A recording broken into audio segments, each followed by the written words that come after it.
My family mocked me publicly. They thought I was just the embarrassing daughter, until the eviction notice arrived. I was adjusting the neckline of my wedding dress when my phone buzzed. I shouldn't have checked it. Not today. Not when I was finally about to start a life with someone who loved me, who chose me. But I did. It was an Instagram notification. My mother had tagged my sister, Camille, in a new post, a photo of her in a pale blue dress at some charity brunch, framed in golden sunlight, the caption reading, "Proud of the daughter who never stopped making us proud. Some girls chase rings. Some build legacies. Hashtag family first, hashtag true grace." I felt the air sucked out of my lungs. I stared at the screen, blinking hard, hoping I had misread it. I hadn't. There was no mention of my wedding. No congratulations. No can't wait to walk you down the aisle, or even a photo of me. Nothing. Just Camille, again. And the comments? A line of distant relatives and family friends piling on the praise. Camille is such a gem. Wish more girls were like her. A real woman of value. Not a word about me. Not one. I was 2 hours away from walking down the aisle, and my own mother had decided to announce to the world that I was the wrong kind of daughter. I sank onto the edge of the hotel bed, trying not to cry and ruin my makeup. My best friend Ariel, who had been zipping up her heels, noticed something was off and rushed over. What happened? I handed her my phone without speaking. Ariel read the post, her face darkening as she scrolled. "Are you kidding me?" she muttered, then looked at me. "Today of all days?" I nodded, unable to speak. My throat was too tight. "She always does this," Ariel said, her voice sharper now. "Any moment that's about you, she finds a way to make it about Camille. Like you don't exist." "I'm tired," I whispered. "I'm so tired of being the one who never fits. Who works 2 jobs. Who kept everything afloat for them and still ends up invisible." Ariel looked like she wanted to scream. "Do they even know what you've done for them?" I shook my head. They didn't. They didn't know about the mortgage. They didn't know that for the last 2 years, I'd been quietly funneling a chunk of every paycheck into a separate account, one that auto-paid my parents' house note every month. They didn't know it was me keeping the roof over their heads. All they knew was that I wasn't like Camille. I wasn't polished. I wasn't graceful. I wasn't the golden girl who smiled sweetly and dated politicians. I was just the daughter who got things done in the background, quietly, without applause. Today was supposed to be my day. And still, somehow, my mother found a way to remind me, "You will never be enough." Ariel sat beside me, wrapping her arms around my shoulders. "You don't need their approval. You're starting something beautiful. With Eli. With people who actually see you." I nodded, tears burning behind my lashes, but refusing to fall. "Maybe this is the last time they get to hurt me," I said. "Maybe I don't need to carry them anymore." Ariel blinked. "Wait, carry them how?" I hesitated. Then I told her everything about the mortgage, the hidden account, the payments, the reason I'd been cutting corners in silence for years. Her jaw dropped. "You paid off their house? And they still treat you like this?" "Not fully, but close." She stared at me. "Vanessa, that's insane. You've been saving them while they publicly humiliate you." I shrugged. I thought maybe if I helped enough, they'd see me. Ariel stood and grabbed her phone. "You need to stop. Like yesterday. Do you have access to that account?" I nodded slowly. "Then after the wedding, you're logging in and ending it. Let them face their own silence for once." I looked at her, and for the first time in years, I let myself imagine it. What if I stopped? What if I let them experience the weight they always left for me to carry? What if I finally dropped it? The wedding was beautiful. Despite everything, the post, the absence, the aching hollowness where my parents should have been, I smiled, walked down the aisle, and said, "I do," to Eli. He looked at me like I was the only person in the world. Like I wasn't invisible. There were flowers, laughter, music. But there were also empty chairs, front row ones, reserved for people who decided a social media performance meant more than their daughter's life milestone. After the vows, after the toasts, after the dancing, Eli and I slipped away to a quiet suite at a little lake house outside the city. No flights, no pressure, just quiet. And in that quiet, I woke up the next morning to a single email that changed everything. Subject: mortgage payment confirmation. Account ending in 2019. At first, I didn't even think about it. Just one of the many automated receipts that had become background noise in my life. But then I realized I wasn't supposed to get that email anymore. I had canceled the payment before the wedding.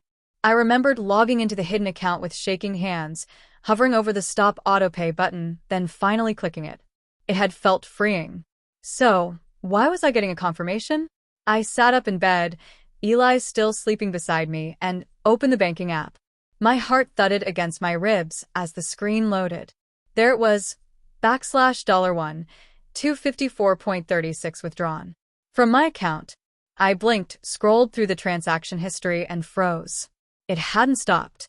Somehow, the payments had been reactivated. No, someone had reactivated them. I changed the password, turned on two-step verification, then dug into the metadata of the last login. It was accessed from a device in my parents' city, the day after the wedding. They knew. Somehow they found out. Maybe a bank error. Maybe a slip. But they knew, and instead of talking to me, they logged in, reset my payment preferences, and let the money keep flowing. That was the moment something in me snapped. Not out of rage, no, it was colder than that. It was the kind of finality that comes when you've crossed a threshold you didn't know existed. They didn't just take my love for granted. They took my silence as permission. I stared out the window at the lake.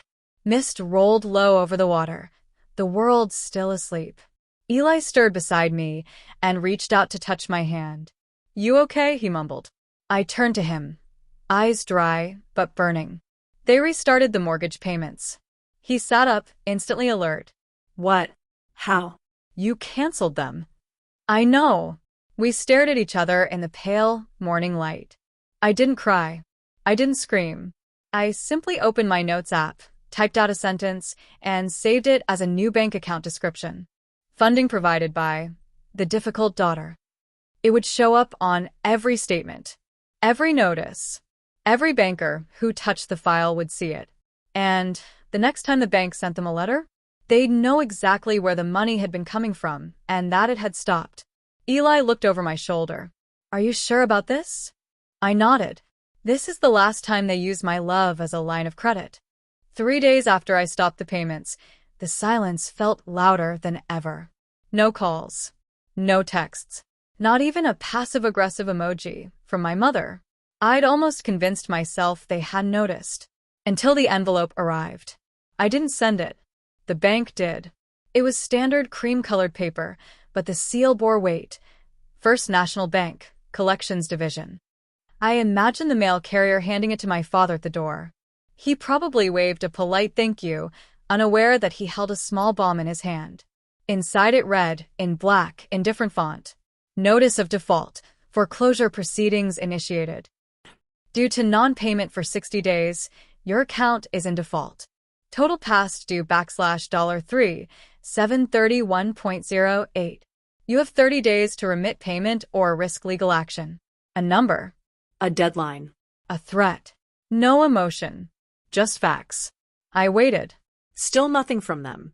No accusations, no pleas, not even denial. So I sent my own envelope. No return address. No decorative stickers. Just a manila folder containing a printed copy of the foreclosure notice, a screenshot of my mother's Instagram post from my wedding weekend, the one where she'd posted Camille sipping champagne at some charity event, captioned, asterisk, "So proud of this one. True family, true values." Asterisk. And a 4x6 print of a wedding photo, me and Blaze, smiling alone. No parents. No siblings. Just us, standing where my family should have been. Lastly, I included a handwritten note on plain white paper. "Now you know the cost." I signed nothing. There was nothing else to say. 2 days later, the storm began. My mother's Facebook page lit up like a Christmas tree. She posted a quote in flowing cursive script against a moody sunset background. Asterisk, "Sometimes the ones you raise bite the hardest." God sees. Keep going. Asterisk. Her friends flooded the comments. So sorry, sweetie. You've always done so much for your family. Disrespect from your own child. I can't even imagine. She'll regret it one day. They always do. They didn't name me. They didn't have to. It was the digital equivalent of a dagger dressed in lace. Ariel called me that night. She really did that? She asked, already halfway through a bottle of red. After everything? Yup, I said flatly. And apparently God sees. Good for him. You want me to comment? No, I said. Let them talk. Let her spiral. But that wasn't all. A few hours later, my phone buzzed again. This time it was Camille. Camille asterisk, can we talk? I think you really hurt Mom. That was it. No, hey sis, no check-in about the wedding. Just a guilt trip in 7 words. I didn't answer. Instead, I opened her Instagram again. Scrolled through the curated perfection. White dresses, yoga poses, luxury lunches. All filtered in warm tones, captioned with gratitude, alignment, and asterisk, hashtag family first. Asterisk. Not once had she posted about my wedding. Not even a blurry photo. She hadn't called. Hadn't messaged. Yet here she was, sliding into my inbox because I'd stopped bankrolling our parents' delusions. I thought about the dinner when I'd first signed those anonymous payment authorizations, sitting across from Eli, hands shaking as I typed in the routing numbers. It's temporary, I told him. Just until they catch up. That was 2 years ago. I'd been the net under the high wire. The invisible patch holding the roof over their heads. And all the while, they painted me as the selfish one. So no, I didn't reply to Camille. I turned off my phone. And for the first time in what felt like forever, I slept without waking up in the middle of the night gasping for air. No knots in my stomach.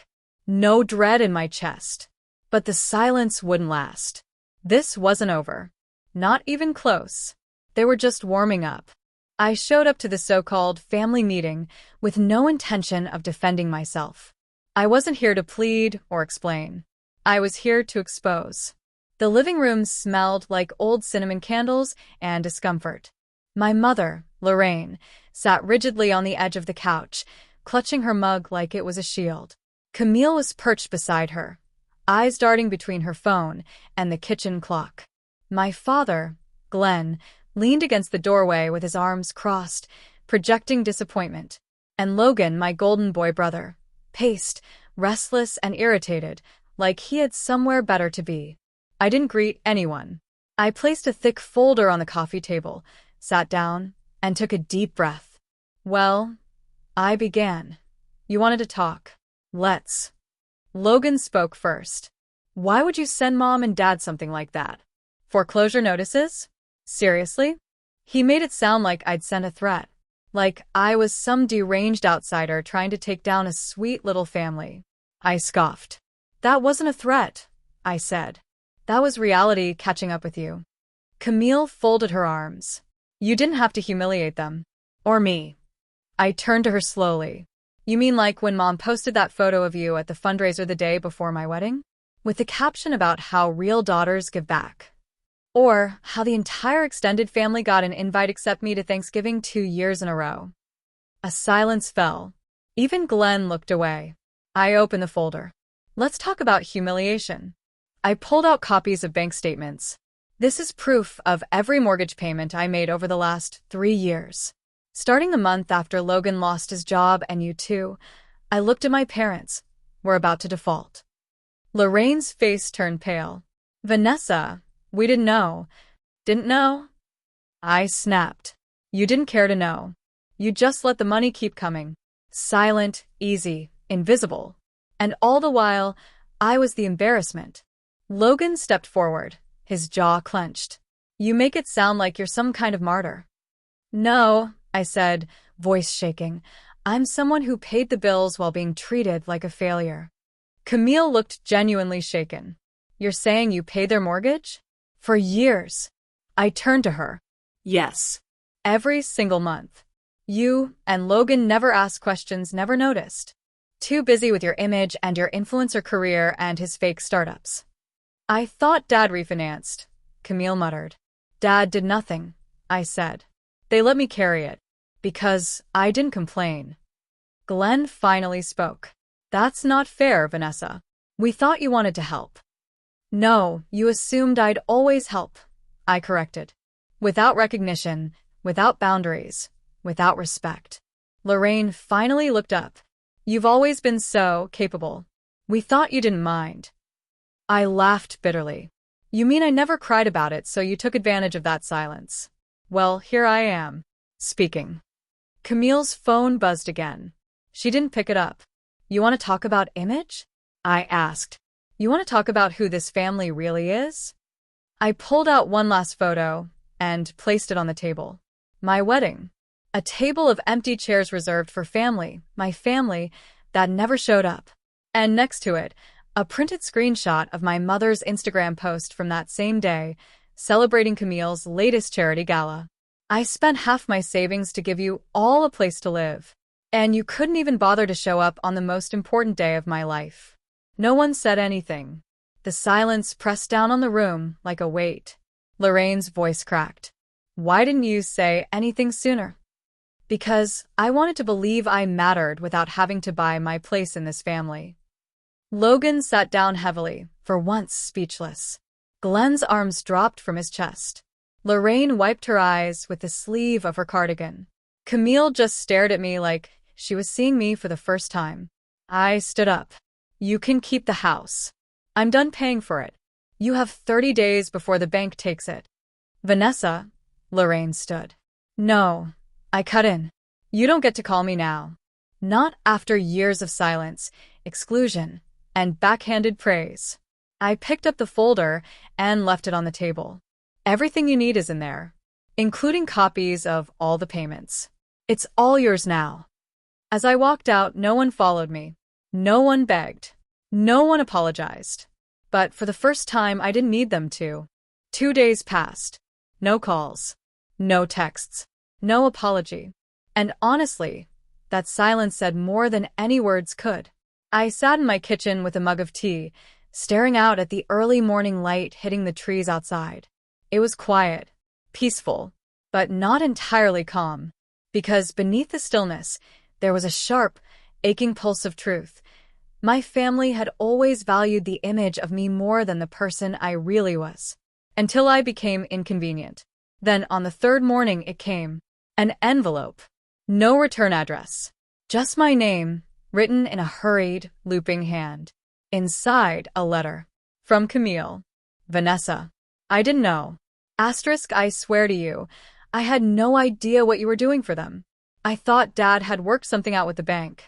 That's what they always said. Asterisk. Asterisk, I know I've been distant. Dismissive. And I know I haven't earned a place in your life lately. But if you ever want to talk, I'll listen this time. Asterisk. I'm sorry, Camille. I sat there holding the letter, unsure how to feel. It was the first olive branch anyone in my family had ever extended without an agenda. But before I could even think of responding, my phone rang. Unknown number. I hesitated, then picked up. Vanessa Lawson? Yes.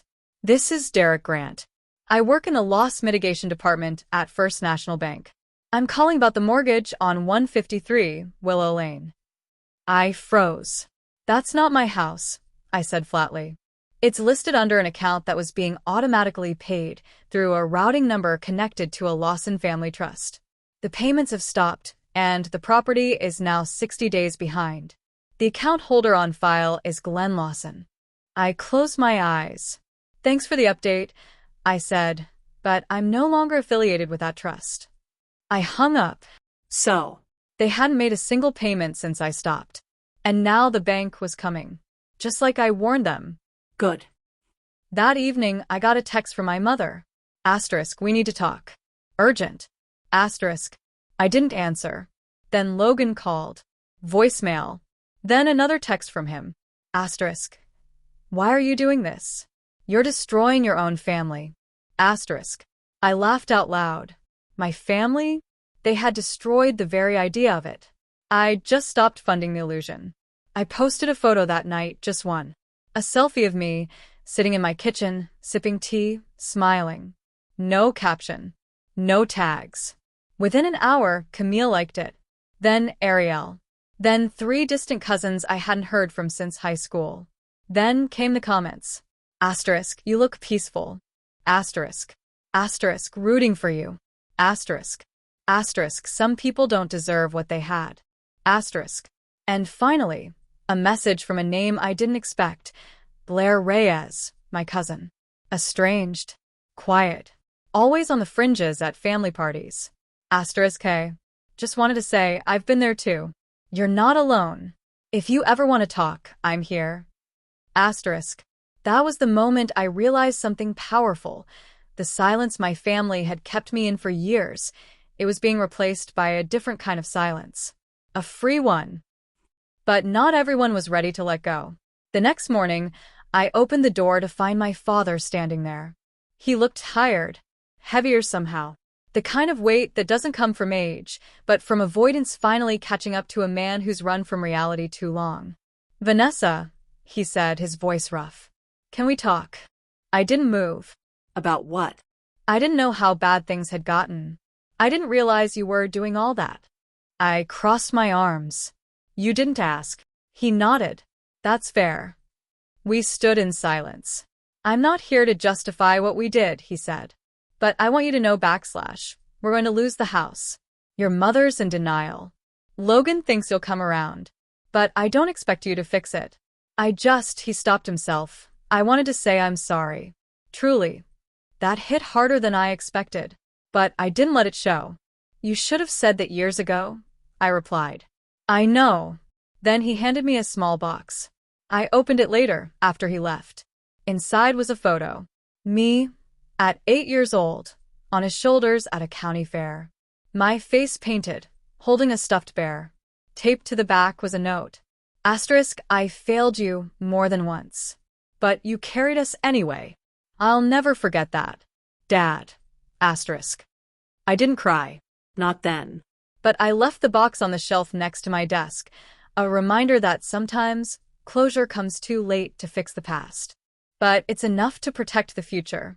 The foreclosure notice was public by Thursday morning. First National Bank didn't wait.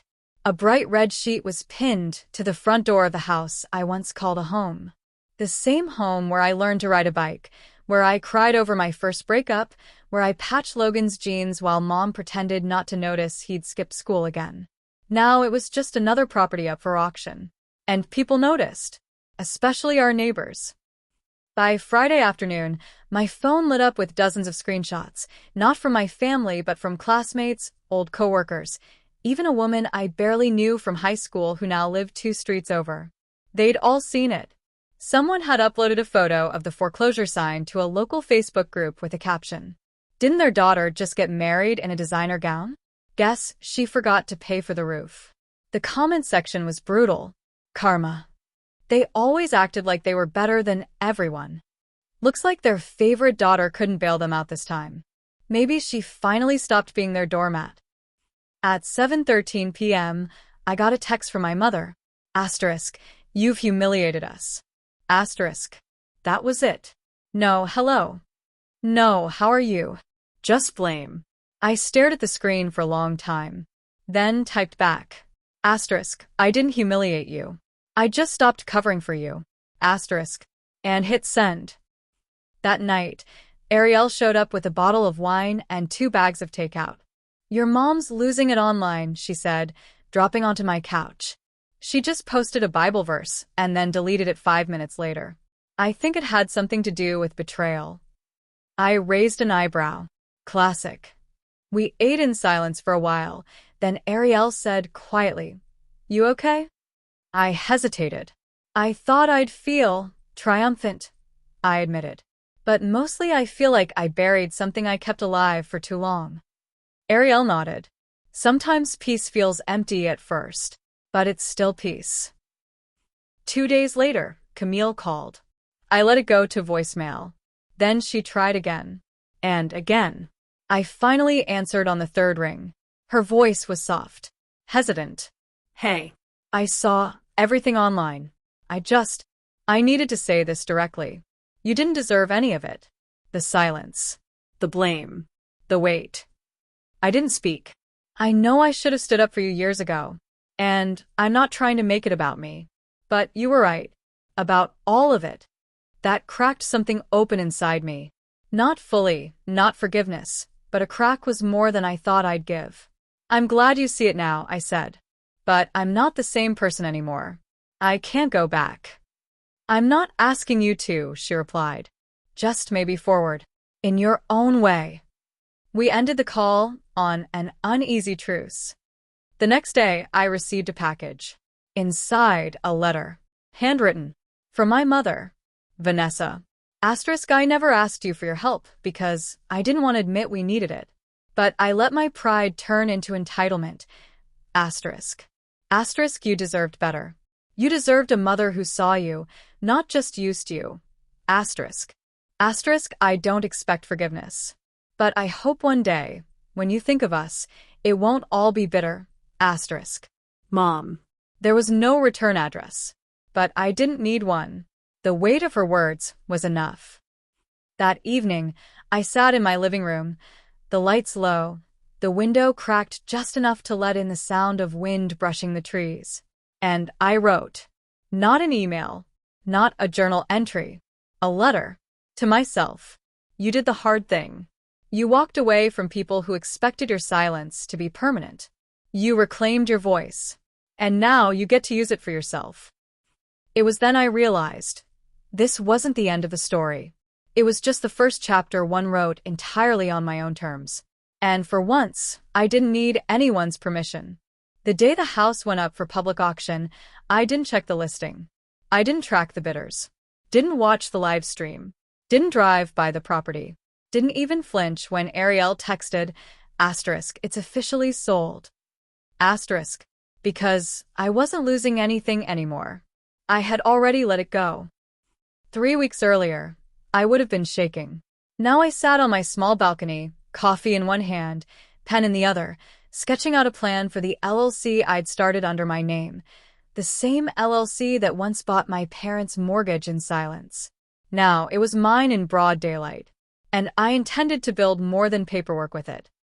The story hit the local paper 2 days after the sale. The headline read, Daughter secretly owned family home, ends years of financial abuse with one legal move.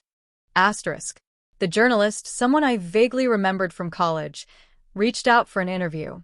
I said no. She wrote the piece anyway, with facts I assumed came from neighbors and courthouse records. My parents weren't named, but I was. And that was fine, because this time I wasn't hiding. A few days later, I got a knock at my door. It was Logan. He looked smaller somehow. Puffy eyes.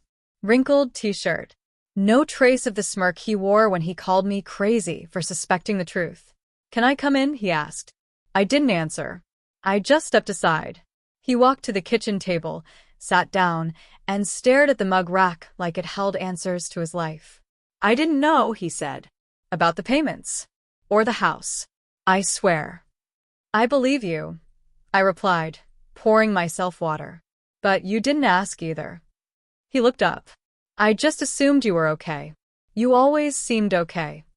I sat across from him, folding my hands on the table. That's because no one ever gave me permission to not be okay.